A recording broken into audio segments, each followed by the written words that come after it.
Good. G'day, K90 from Donners. Just want to show you a Tesla battery just installed here at a place in Penola. Just pretty simple. Power coming in to the property through a shed meter box into the house. Subboard runs essential loads, hot water, air conditioning ducted and all that. So this will run the battery will be utilised at night instead of the grid, and obviously charge during the day with ample solar. Around 8 kilowatts on the roof.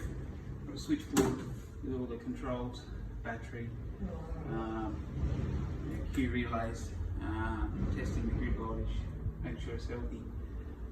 Obviously this battery will supply power in an outage, and all the isolation, and obviously all the labels unfortunately that we have to make the system comply. We'll take you outside here.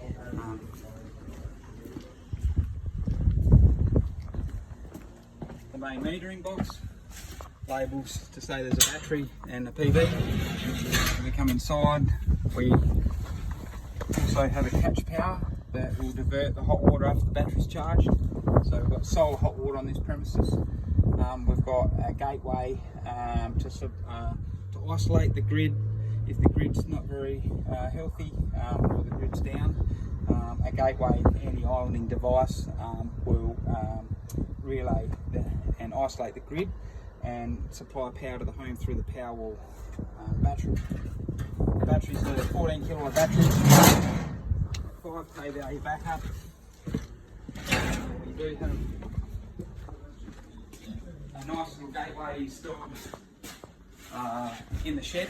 So obviously we had to run some comms cables in and under around the tanks underground. We didn't have to go to a depth of 600 because it's only comms, but it does a whole heap of stuff as far as CT monitoring, solar, and other consumption readings through an app that's come through.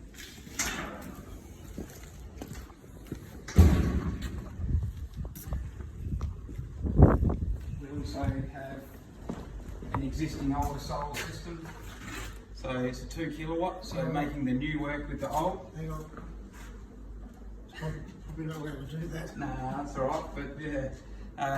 So the solar is just a 2 kilowatt. It's 7 or 8 years old. We decided to leave it there because it can work functionally, still working okay. If we have to swap an inverter over, we can. We were going to monitor the whole system as well as we come through. Obviously we've got a little subboard for the house. We've had to label that correctly.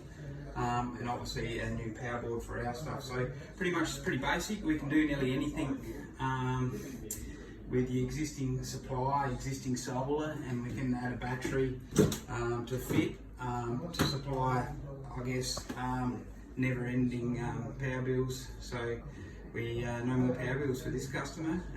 Obviously, no more outages. And the feel good that he's utilising his own energy at night time was his need. So there you go.